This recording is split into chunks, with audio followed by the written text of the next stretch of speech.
らい違うの余計可愛いですよね。ねえ。あ、バッチリです。こんにちは、こんばんは。ローカルプライムチャンネルレポーター宮脇愛です。このローカルプライムチャンネルは兵庫県にゆかりのある人や物にフォーカスし発信することで兵庫の魅力を発見していくチャンネルとなっております。本日は姫路市網干区に来ています。本日はこちらのお店、石塚靴店さんの魅力を皆さんにお届けしていきたいと思います。それでは早速行ってみましょう。靴革のお店で、そこにカフェがついてるということで入っていきます。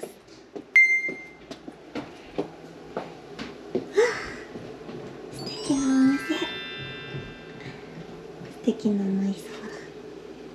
ローカルプライムのレポーター宮脇愛です。よろしくお願いします。静香です。よろしくお願いします。お願いします。今回報告させていただいて、古民家というか、雰囲気がすごい素敵なお店ですよね。ありがとうございます。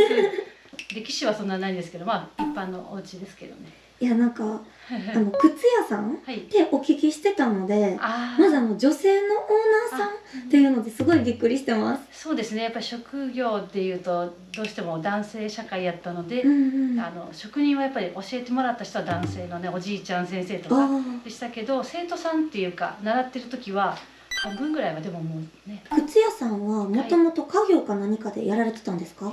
家業ではなくて、私は個人的に好きでやってるんですけど、もともと普通に公務員って言いますか、中学校の英語の先生やってまして、先生、趣味でやってたのがちょっと思い切ってやってみようかなっていうので、まあ勝手に始めてる感じですね。すごいすごい素敵ですね。学校の先生を辞められて、そういう靴のお勉強をしにまた別の学校に通われて。そうですね、まあ神戸に靴学校があって、月に本当に2、3回だけでも通って自分のペースでこう通える、まあ大人の習い事の専門学校との間ぐらいだったんで、すごく自分にちょうどよくて仕事にしたいなと思ったのと、まあ学校の先生10年目でちょっと辞めて思い切って外国も行ってみたいなっていうのがあったので、まあ靴職人っていうのはなるから辞めるっていうよりは、ちょっともうちょっと勉強してみたいなっていうのもあったんで、ちょっとイタリアの専門学校に1年入って留学して学んで、そこからまた決めようかな自分の人生みたいながあって、はい、そういう感じで。今やらないともう後でやりたかったな、じゃあちょっともったいないなと思って思い切っていきましたね。すごい。それで外国に行ってはったから結構店内見回した時に内装がすごい素敵やったりとか、置いてある一つ一つのなんですか、この小物っていうんですか、もうなんかおしゃれなものがたくさんあったりとか。そうですね、イタリアに行った時に帰って古民家見つけて改装して、一応お店にしたいっていうのがあったんで、向こうにいる間になんか雑貨屋さんとかがあったら探し始めてたんですね。で帰る前にもこうドイツとかちょっと旅行する時も買える範囲で、かっこいい女性ですよね、本当に。もうでももう行き当たりばったりな感じがするんで、危なっかしいね、いやとこもあると思うんですけど、まあ自分の管理できる範囲内で。そんなじゃあこだわりの詰まったお店の中、案内していただいてもいいですか？ぜひともです。お願いします。じゃあ今ここにいるところが、一応ちゃんと営業許可も取ってるカフェのスペースとして、机とかもこの形に合わせて自分で作りまして、ここもイタリアで買ってきたエスプレッソマシンやらを置いてます。ここは畳の部屋なんで、冬はこたつを出します。やっぱり古民家冬だけがもう本当寒くて、夏は最高なんですけど、こちらは天井が流れてるっていうか2階がないので天井が広いんですね。すごい。はい。さらに奥がですね、板間なんですけど、畳をもう一回置いて、このちょっと古臭いちょっと湿っとした押し入れを改造して、こういう感じで。かわいい。めっちゃいいじゃないですか。子供さんはテンション上がってますね。夏は本当暑くて、これで。ここは屋根裏部屋も作りまして、はしごも作ってますから。わあ。すごい。これであっちまで見渡せて、これは何でもないんですけど、2階の人と遊ぶのに、楽しい遊び心ですね。ちょうだいって言って、はあって。これあれ何でしたっけ、暖炉？そうですね。使えますよ。ちゃんと暖かくなります。あ、そうなんですか。ガチ暖炉ですか？暖炉風です。あ、暖炉風のストーブ。はい。めっちゃテンション上がりますよ。すごい。燃えるって感じでしょ。大丈夫なんです。熱いの。これ目だけなんですね。熱いのはこの下から出てるんですね。なるほど。最後ですけど、普段はここはカフェの時はこう閉めてまして。そうなんですね。一応作業場なんで、一応これ襖にガラス入れて、一応パッと見えるようにはしてますが、エアコンも効きやすいんでこれをちょっと凝ってますけど、どうぞ。この部屋が唯一の革のコーナーとなっておりまして、ここがですね仏壇のコーナーを、もともと仏壇ない家だったんでここを変えましてね、これもドアつけて、機械室にしてます。靴を作る時や革をこうと加工する時にこれを。ほこ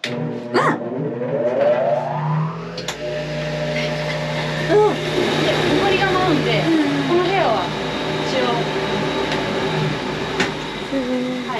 応これがないと他のところもすごいもっとほこりっぽくなるんで。確かに隠し部屋ですね。隠し部屋です。この部屋はちょうどこれがいいわと思ってここが作業部屋になりまして、でここが靴専用のミシンですね。ここ工房で一日ってどれくらい作業されるんですか？そうですね、もう8時から9時の間に始めて、集中力が続く限り午前中は頑張ってで休憩して、でもその辺はもう午後からちょっと今日もうやめてちょっと買い物行こうとか、日もあったらもう一日中今日はもう絶対ここまでやりきるっていう日もあったら日が暮れるまでやったりとか。すごい。今日はここで体験もさせていただけるということで、姫路と辰野の兵庫レザーを使った手作りの商品を作っていただきます。はい、よろしくお願いします。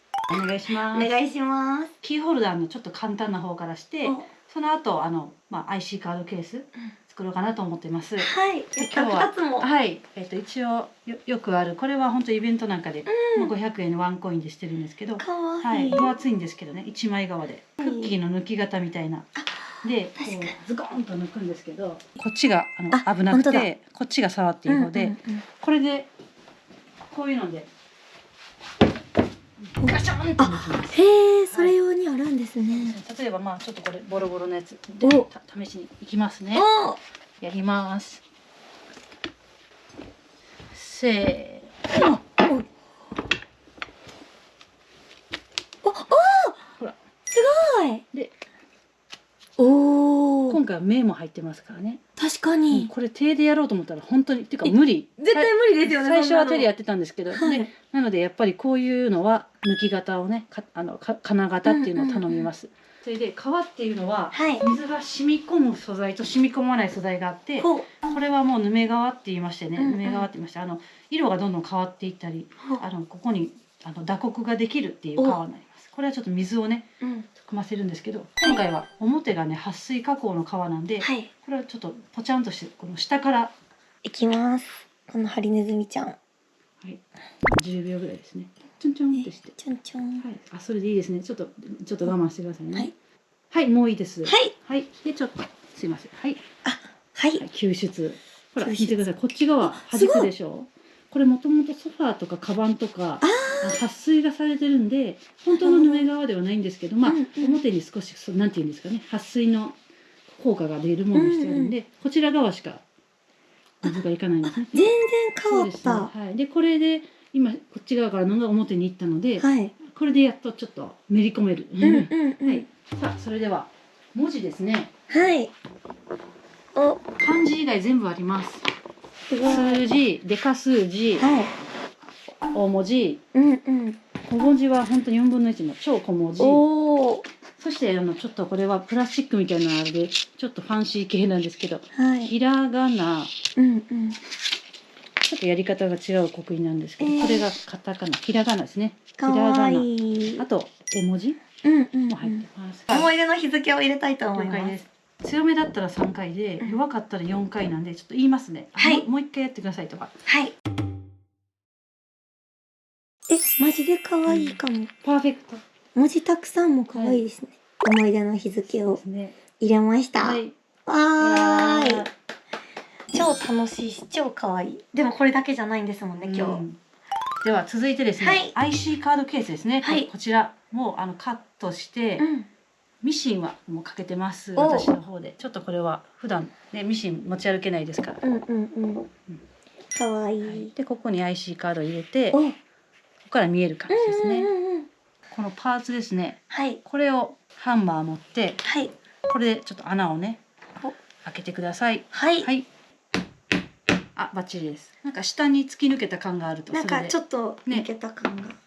おおーお、バッチリです。できた。はい。もう一個。もう一個お願いします。穴開きました。今から、はいまあこれカードね、よくあるカードですけど、うんうんうん。こうやって入れていくわけじゃないですか。うんうんうん。これが入るであろうところにうんつけたいので、やっぱこの辺かな。うん。あ、うまい。バッチリ。いきました。ちゃんと腰入ってました。やった。できました。穴が開きましです。た。これではい。後ろからぐんと。後ろからそうですね。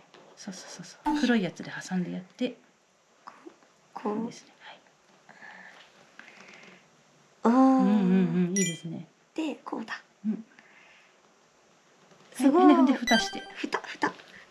でパチって言います。でそれはね借りてまだ本ちゃんじゃないっていうか、なんかまだゴソゴソしてると思う。遊びの部分があると思うんですけど。はい。これをもうグラグラっとならないまで頑張ります。はい。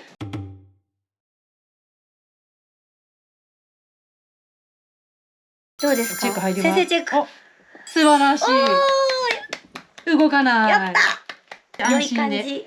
イエーイ。イエーイ次は差し色です。はい。ちょっとこっちに見ていただいてね。はい。ロー引き糸って言って手縫いの糸なんですけど、こほう。こだけ二重にはい。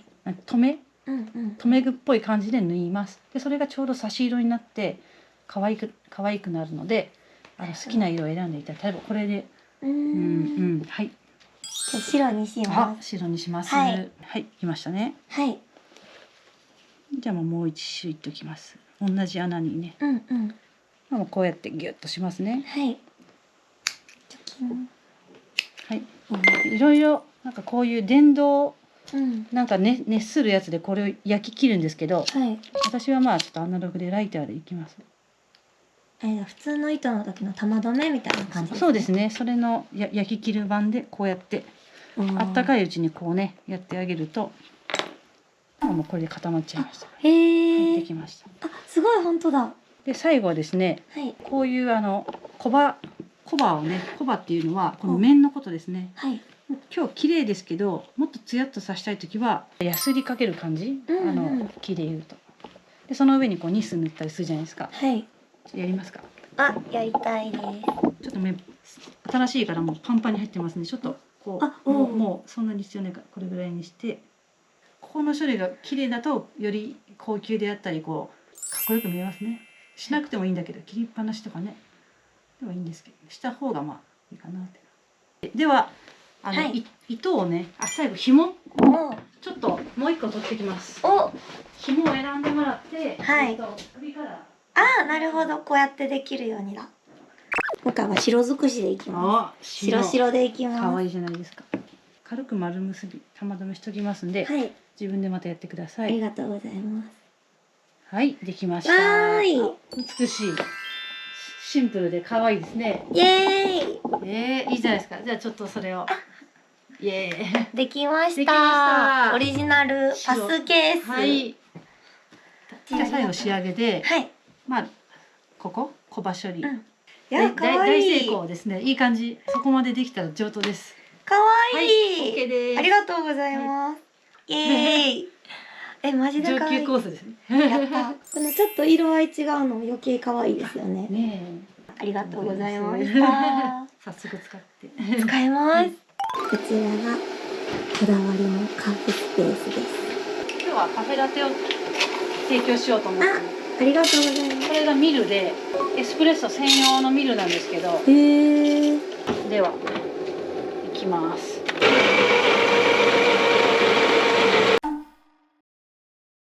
ちょっと今ミルクをね先にこれ攪拌させます。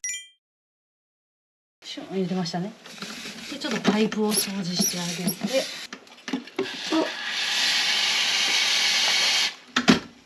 よし、いい感じ。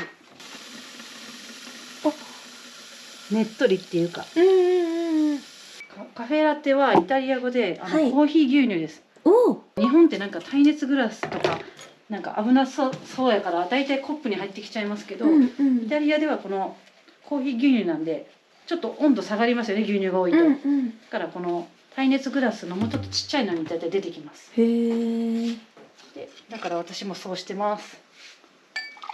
つまり多めにミルクで割ってるから、ミルクめっちゃ入ってるから苦いの苦手な人にいけるっていうことで、あ、なるほど。これの名前がどんどん変わりますね。半分だとカプチーノとかだし、ちょっとしか入ってないとデミタスとかね。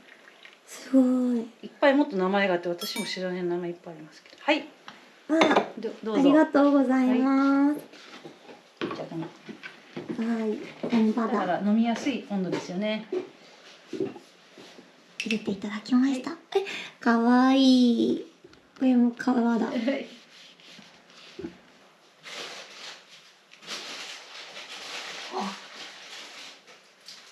美味しい。結構いろんな国行かれたことあるんですか？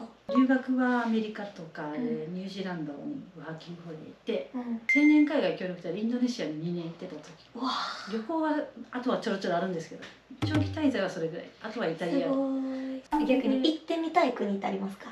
南アメリカとかもメキシコまでしか行ったことないんで、それも1週間とかじゃなくてなんかそういうシステムで、例えば数ヶ月おるとかね、そんなんは人生の中で、自営業だからあれじゃないですか。確かに日本が真冬の時に、それ4ヶ月ぐらい行ってみたいなとか、めっちゃいいですね。はい、それもなんかこうね、こう目標があってでうんきたらいいなと思うんですけど。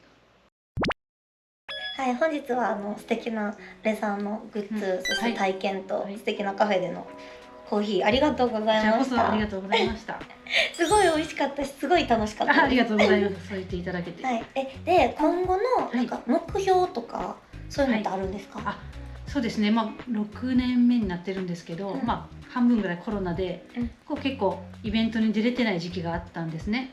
で、今年ぐらいからこういろんなところのイベントに出てるんですけど、台湾とか韓国とかアジアのあたりぐらいからちょっと一回ハンドメイドマルシェイン台湾とかちょっとなんか探したらあったんで、ちょっと旅行も兼ねて、東京に行く感覚でちょっと応募できたらいいなと思ったり、それで旅行だけじゃなくてなんかこう絡めて、なんかそういうのも出ていけたらいいなと思ってます。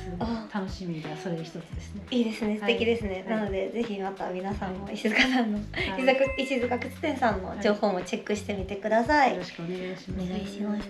本日は私宮脇愛がこちら石塚靴店さんのレポートをさせていただきました。貴重な時間本当にありがとうございました。ありがとうございました。それではぜひ皆さんもチェックしてください。そしてぜひ遊びに来てみてください。ありがとう。